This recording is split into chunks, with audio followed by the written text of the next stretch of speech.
नमस्कार साथियों, मेरे इस YouTube चैनल पर आप सभी लोगों का एक बार फिर से स्वागत है। साथियों, जैसा कि आप सभी को पता है, SCERT द्वारा एक आदेश आया है और उस आदेश में बताया गया है कि जिन शिक्षकों ने पिछली साल निष्ठा के 18 प्रशिक्षण किए हैं, उनको एक ऑनलाइन निष्ठा कम्प्लीटिव टेस्ट देना होगा। और ये टेस्ट इसलिए देना होगा क्योंकि आपको तभी साथियों निष्ठा का संपूर्ण प्रमाण पत्र प्राप्त होगा। और इस टेस्ट में सभी शिक्षकों को 60% अंक लाना अनिवार्य है। तो साथियों, हम सभी को निष्ठा के 18 मॉड्यूल का पुनः एक बार रिवीजन अच्छे से करना होगा ताकि हमारे टेस्ट में अच्छे नंबर आ सकें। साथियों, आज की वीडियो में हम बात करेंगे मॉड्यूल क्रमांक 8, यानी जिसका नाम है पर्यावरण अध्ययन शिक्षा शास्त्र। साथियों, इस कोर्स से जितने भी महत्वपूर्ण क्वेश्चन बन सकते हैं वो सभी प्रश्न इस वीडियो के माध्यम से बताए जाएंगे। तो शुरू से लेकर अंत तक आप इस वीडियो में बने रहिए।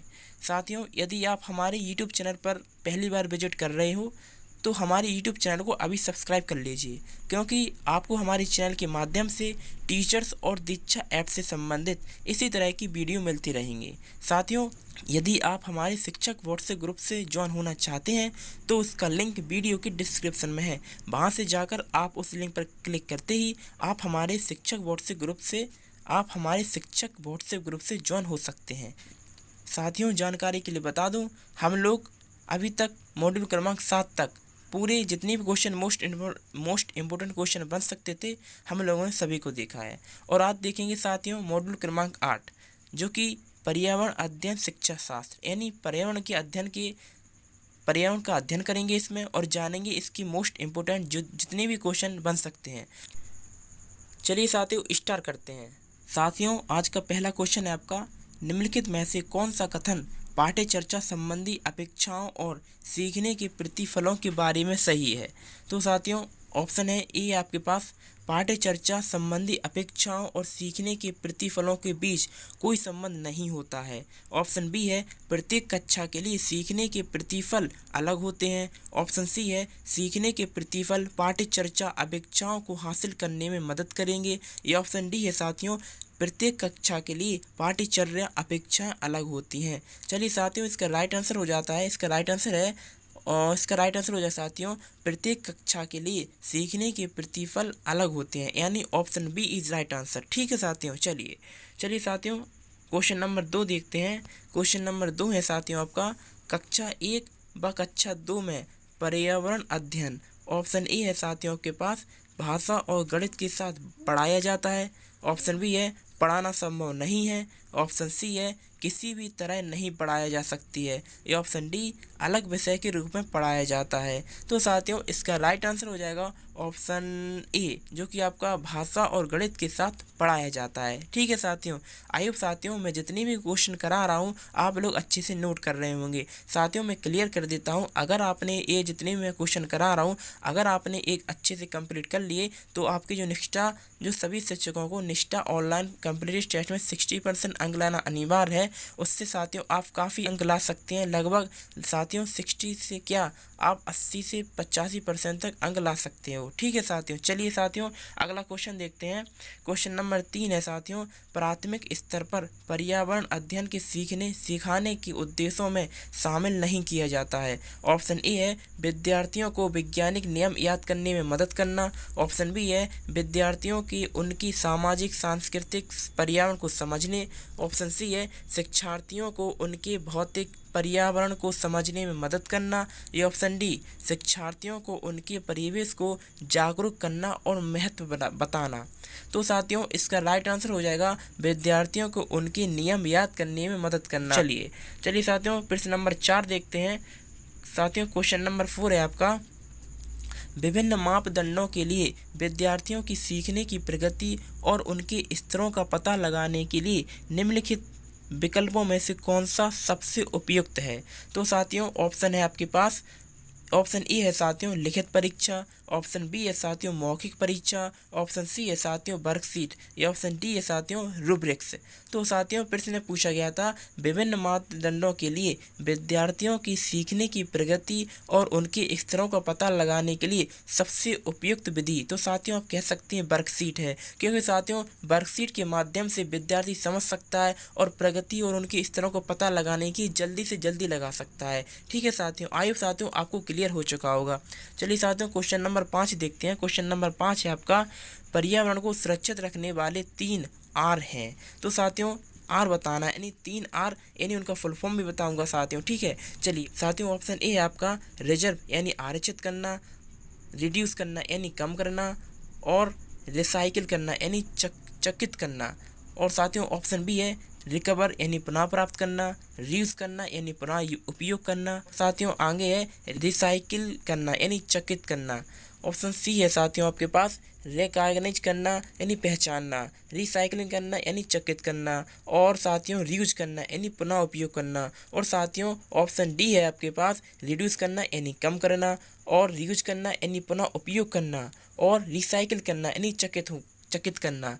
तो साथियों इसका राइट आंसर है आपका रिड्यूस करना यानी कम करना, रिड्यूस करना यानी पुनः उपयोग करना, और रिसाइकिल करना यानी चकित करना। ठीक है साथियों, आइए साथियों आपको पर्यावरण की जितनी भी सुरक्षित करने वाले 3 आर यानी रिड्यूस करना, रीयूज करना और रिसाइकिल करना के बारे में अच्छे से अब समझ में आ गया होगा। ठीक है साथियों, चलिए साथियों आगे बढ़ते हैं। क्वेश्चन नंबर 6 देखते हैं। क्वेश्चन नंबर 6 साथियों आपका निम्नलिखित में से कौन सा पर्यावरण अध्ययन शिक्षण अधिगम के अनुरूप नहीं है। ऑप्शन ए है साथियों प्रत्येक बच्चा अपने तरीके से अद्वितीय है, ऑप्शन बी है प्रत्येक बच्चा अपनी पाठ्य चर्चा का सृजन करता है, ऑप्शन सी है प्रत्येक बच्चे का प्रश्न पूछने का अधिकार है, या ऑप्शन डी है साथियों प्रत्येक बच्चा अपने ज्ञान का सृजन खुद करता है। तो साथियों इसका राइट आंसर हो जाएगा प्रत्येक बच्चा अपनी पाठ्य चर्चा का सृजन करता है, जो कि साथियों option B is right answer. ठीक है साथियों, चलिए साथियों आई होप साथियों आपको अच्छे से समझ आ रहे होंगे क्वेश्चन। साथियों जो भी आपकी डाउट बनते हैं इनमें आप इस नीचे कमेंट बॉक्स में कमेंट कर दीजिएगा। मैं अगर डाउट जो भी होंगे आपके मैं आपको कोशिश करूँगा उनके बताने की आंसर। ठीक है साथियों, चलिए साथियों क्वेश्चन नंबर 7 है साथियों। क्वेश्चन नंबर देखते हैं निम्नलिखित में से कौन सा बच्चों के बीच, साथियों आपका क्वेश्चन नंबर 7 है निम्नलिखित में से कौन सा बच्चों के बीच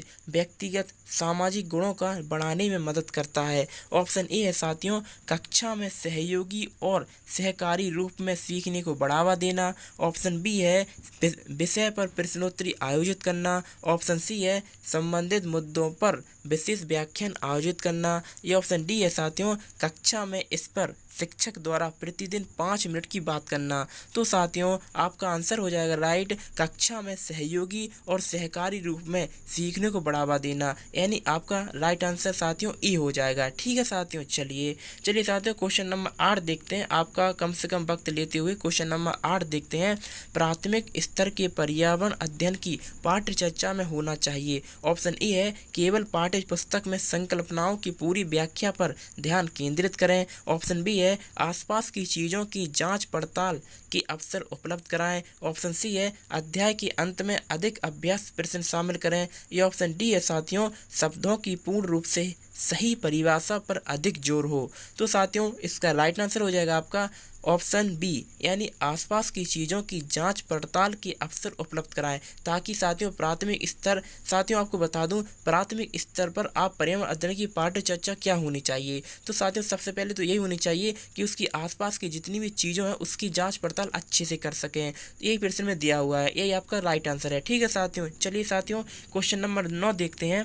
क्वेश्चन नंबर 9 है साथियों पर्यावरण अध्ययन जिसे बढ़ावा नहीं देता है। आपको बताना है भाई कौन सा कारक है जिसे पर्यावरण अध्ययन बढ़ावा नहीं देता है। तो साथियों ऑप्शन ए है आपके पास करके सीखना, ऑप्शन बी है पूछताछ और जांच पड़ताल, ऑप्शन सी है बहुत सवाल पूछना, या ऑप्शन डी परिभाषाओं को याद करना। तो साथियों इसका राइट आंसर हो जाएगा ऑप्शन डी परिभाषाओं को याद करना। साथियों पर्यावरण अध्ययन के रूप में आप पर्यावरण रट नहीं सकते। साथियों आप पर्यावरण अध्ययन के रूप में जितनी परिभाषाएं आप रट नहीं सकते, आप समझ समझ के जल्दी से याद कर सकते हैं। ठीक है साथियों, चलिए क्वेश्चन नंबर 10 देखते हैं साथियों।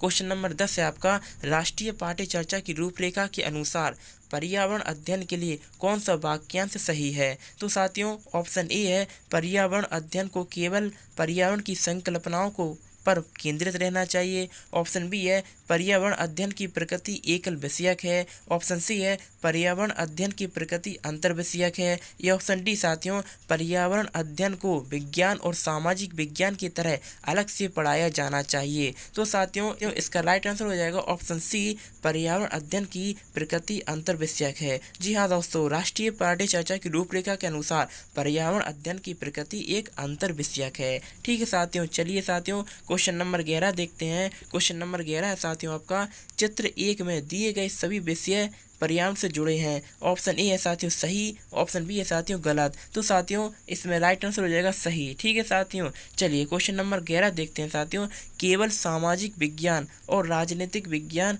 पर्यावरण अध्ययन से जुड़े हैं। तो साथियों बताना है कि आपकी सही कह रहा है या गलत।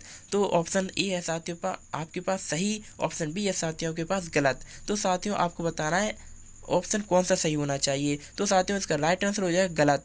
पर्यावरण जो कि आपका केवल सामाजिक विज्ञान और राजनीतिक विज्ञान पर्यावरण अध्ययन से जुड़े नहीं होते हैं, बल्कि उसके अंतर्गत तो सभी विज्ञान आते हैं ना साथियों। चलिए साथियों इसका राइट आंसर हो जाएगा ऑप्शन बी जो कि गलत है। ठीक है, चलिए साथियों क्वेश्चन नंबर 13 देखते हैं। क्वेश्चन नंबर 13 है आपका, पर्यावरण अध्ययन यानी कला शिक्षा गणित और भाषा से संबंधित नहीं है। तो साथियों इसमें बताना ये सही है या गलत। ऑप्शन ए है सही, ऑप्शन बी है गलत। तो साथियों ये भी आपका गलत हो जाएगा। ठीक है, चलिए साथियों क्वेश्चन नंबर 14 है। क्वेश्चन नंबर 14 है साथियों आपका, स्वास्थ्य शिक्षा पर्यावरण अध्ययन में एक विषय के रूप में शामिल है। ऑप्शन ए है साथियों सही, ऑप्शन बी है साथियों गलत। जी साथियों, स्वास्थ्य शिक्षा पर्यावरण अध्ययन में एक विषय के रूप में शामिल है। बहुत ही अच्छी भूमिका निभाता है साथियों। पर्यावरण अध्ययन में यही सिखाया जाता है कि कैसे स्वच्छ रह सकते हैं, अपने आसपास के जो भी वातावरण है उसे कैसे स्वच्छ किया जा सकता है। ठीक है साथियों, तो इसका राइट आंसर हो जाएगा सही।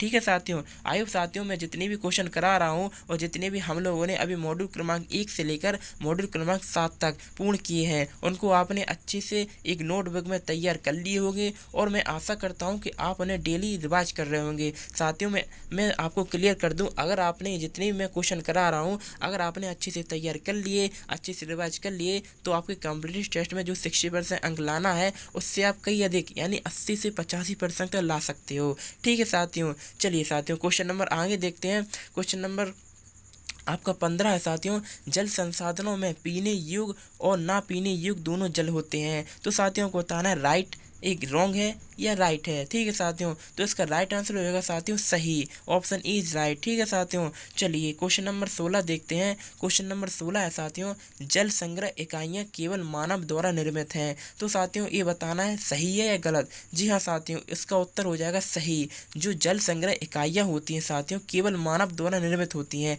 जो साथियों आप जानते होंगे जल संग्रह यानी जल की जो इकाइयाँ होती हैं जहाँ पर जल आपका इकट्ठा किया जाता है या जहाँ पर जल के द्वारा आपकी इकाइयों जैसे बिजली विभाग यानी बनता है साथियों, हाइड्रो पावर प्लांट के बगैर जितनी भी इकाइयाँ लगी होती हैं वो सभी साथियों आपके मानव द्वारा निर्मित होती हैं। ठीक है साथियों, चलिए क्वेश्चन नंबर 17 देखते हैं साथियों। क्वेश्चन नंबर 17 है आपका, सभी जल भंडारण इकाइयाँ जल संसाधन भी हैं। तो आपको बताना है सही है या गलत। तो साथियों ये गलत है, सभी जल भंडारण इकाइयाँ जल संसाधन नहीं है। कुछ साथियों आपको बिना जल के भी भंडारण इकाइयाँ होती हैं। ठीक है, चलिए साथियों क्वेश्चन नंबर 18 देखते हैं। क्वेश्चन नंबर 18 है साथियों, जल संसाधन प्राकृतिक व मानव निर्मित दोनों है। जी हाँ साथियों, ये कह सकते हैं। ऑप्शन ए है आपके पास सही, ऑप्शन बी है गलत। तो साथियों इसका राइट आंसर हो जाएगा ऑप्शन ए जो कि सही है। जल संसाधन जो कि प्राकृतिक रूप से भी हो सकती है साथियों और मानव निर्मित भी हो सकती हैं। ठीक है, चलिए साथियों क्वेश्चन नंबर 19 देखते हैं। क्वेश्चन नंबर 19 है साथियों आपका,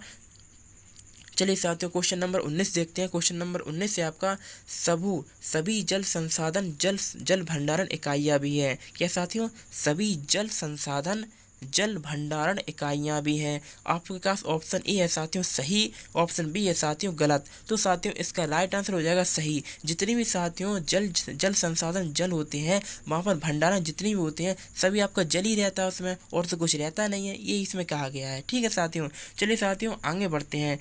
आगे बढ़ते हैं साथियों। तो साथियों हम लोगों ने मॉड्यूल क्रमांक 8 जिसका नाम था साथियों पर्यावरण अध्ययन शिक्षा शास्त्र की जितने भी मोस्ट इम्पोर्टेंट क्वेश्चन बन सकते थे हम लोगों ने देखे हैं अच्छे से। और साथियों मैं आशा करता हूँ आप लोगों ने उन्हें नोट्स कर लिए होंगे।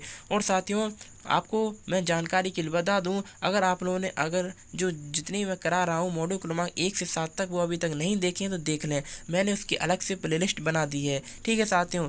तो साथियों ये हमारा मॉड्यूल क्रमांक नंबर 8 था जिसका नाम था पर्यावरण अध्ययन शिक्षा शास्त्र, जिससे संबंधित इस मॉड्यूल से जितने भी साथियों मोस्ट इंपोर्टेंट क्वेश्चन बन सकते थे हम लोगों ने सारे के सारे इस वीडियो के माध्यम से देखे हैं। इसके बाद हमारा अगला मॉड्यूल होगा साथियों मॉड्यूल क्रमांक 9, उससे संबंधित हम लोग मोस्ट इंपोर्टेंट क्वेश्चन लाएंगे।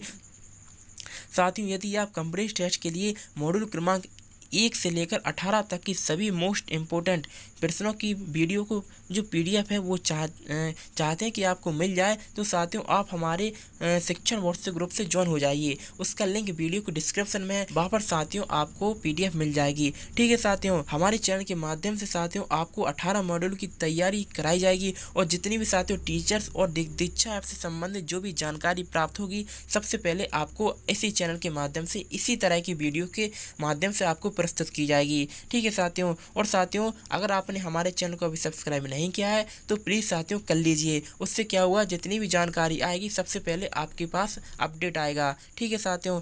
ठीक है साथियों चलता हूँ, मिलूंगा नेक्स्ट वीडियो में मॉड्यूल क्रमांक 9 के साथ। ठीक है साथियों फिलहाल इस वीडियो में इतना ही। Thank you.